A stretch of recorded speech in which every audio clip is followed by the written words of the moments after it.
Sebelum berlanjut, cerita ini dikutip dari Twitter @ceritasiska yang berjudul Getih Reget atau dalam bahasa Indonesianya Darah Kotor. Sebelumnya aku ceritakan dulu ya kisah teman aku Lydia yang menjadi incaran sesosok jin yang seneng banget sama dia. Kejadian ini dialami saat SMA. Lydia ini orangnya kayak tipe nggak percaya tahayul. Kadang kalau cerita soal penunggu apa gitu dia paling nggak percaya sendiri. Sampai ada suatu kejadian yang membuat dia percaya tidak percaya dengan yang dia alami. Jadi dia itu sempat sakit lama banget, tubuhnya itu ngerasain ngilu seluruh badan. Sampai pernah opname juga karena sekujur tubuhnya itu lebam-lebam dan kayak timbul bercak merah gitu. Kebetulan waktu itu aku dengan beberapa teman niat menengok dia ya, karena juga kita khawatir. Badan itu tinggal kulit gitu, ya Allah kasihan deh pokoknya. Pas kesana kok di rumahnya pada rame. Aku mikir ya Allah, masa Lydia sedo atau Lydia meninggal. Ternyata enggak, udah mikir aneh-aneh akunya. Aneh aku itu soalnya dari kondisinya dia juga udah sangat buruk dan kasihan.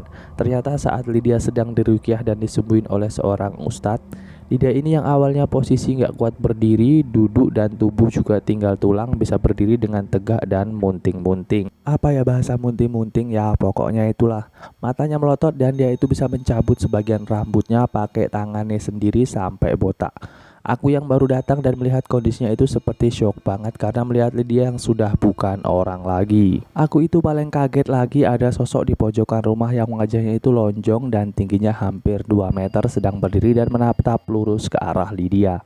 Aku konsentrasi ke Lydianya aja. Dia diruqyah karena kata Pak Ustadznya Lydia itu disikuai sama jin. Alasannya cukup ngagetin.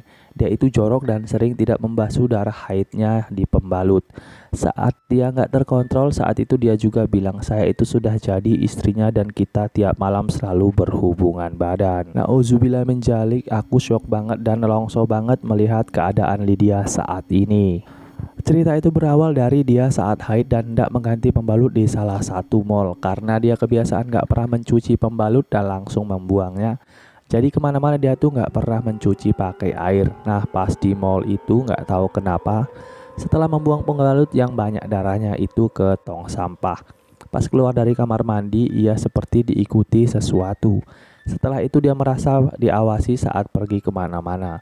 Lydia yang bukan tipe orang percaya banget ke hantu tapi meyakini mereka ada dan gak akan ganggu kalau gak diganggu. Berusaha tetap santai aja sampai kejadian dia merasa diawasi itu.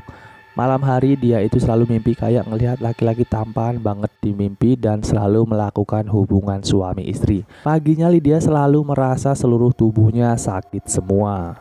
Nah kejadian seperti itu dia rahasiakan selama setengah tahun. Dia juga gak cerita ke bapak ibunya. Hampir seminggu sekali Lydia selalu bermimpi bersetebu dengan pria yang tampan yang wajahnya sama. Awalnya Lydia mikir mungkin itu hanya bunga tidur ya, sekedar mimpi biasa. Tapi setelah terjadi berulang-ulang dan kejadian itu selama setengah tahun, Lydia jadi takut. Pokoknya setiap dia mau tidur udah ngantuk gitu, perasaan takut dan khawatir itu muncul di hatinya. Berat badannya itu semakin menurun dan dia juga itu kayak stres. Pengen istirahat tapi takut. Ibunya sudah merasa aneh dengan perawakan atau rupa anaknya itu semakin lama kok semakin berubah. Wajahnya itu gak seperti biasanya. Lydia yang dia kenal selama ini kuning, tembem dan seger, jadi pucat pasi dan tambah hari tambah kurus. Akhirnya ibunya itu bilang, "Pak, Lydia itu kok gak seperti biasanya ya, gak mau makan, jarang tidur dan juga sering murung di kamar. Kenapa ya?" Bapaknya hanya berkata mungkin lagi program diet. Maklum anak-anak zaman sekarang suka diet. Tapi lama-kelamaan mereka memang melihat ada yang aneh di badan Lydia. Pas pagi hari dia mendapati Lydia matanya udah melihat terus ke atas dan gak merespon saat dibangunkan. Bapak ibunya bingung dan juga hampir gak punya harapan saat itu. Soalnya melihat kondisi anaknya yang semakin buruk itu, mereka takut kemungkinan ada sesuatu yang tidak baik akan terjadi pada Lydia. Segala upaya juga sudah dilakukan dan tetap saja kondisinya tidak menemukan titik terang untuk sehat. Hingga akhirnya bapaknya dibantu oleh salah satu temannya menghubungi seorang ustadz yang bisa meruqyah Lydia. Apapun akan dilakukan untuk kesembuhan Lydia saat itu. Akhirnya bertemulah bapak Lydia dengan Ustadz Yusuf. Bapaknya menceritakan kondisi yang dialami Lydia selama itu dan jawaban dari Ustadz Yusuf ialah sesegera mungkin untuk meruqyah Lydia. Hingga kemudian hari Ustadz Yusuf datang dan meruqyah si Lydia. Kebetulan saat itu aku memang sedang sowan ke rumahnya atau sedang bertamu ke rumahnya. Nah, si jinnya ini berkata, aku itu suka banget sama perempuan ini karena dia selalu memberikan aku sebuah hadiah. Ustadz Yusuf juga heran hadiah apa yang selalu diberikan oleh Lydia hingga menarik perhatian si jin.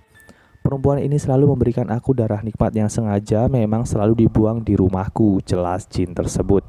Ustadz Yusuf semakin penasaran dan juga bertanya, memang rumahmu di mana? Tanya beliau.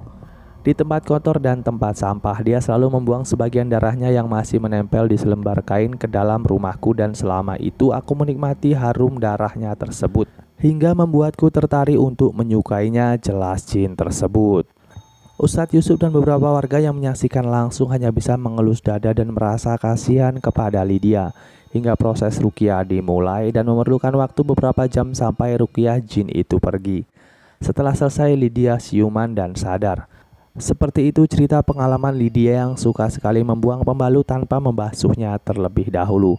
Apapun yang kalian pikirkan, kebersihan itu sebagian dari iman. Namanya darah kan memancing setan atau jin di sekitar kita ya.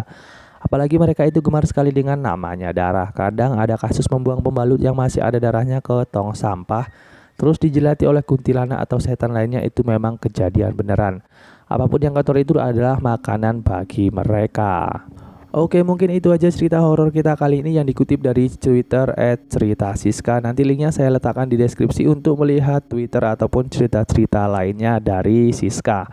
Dan kita akan ketemu di cerita horor selanjutnya. Jangan lupa tekan tombol like dan tekan tombol subscribe sebagai bentuk dukungan kalian kepada channel ini.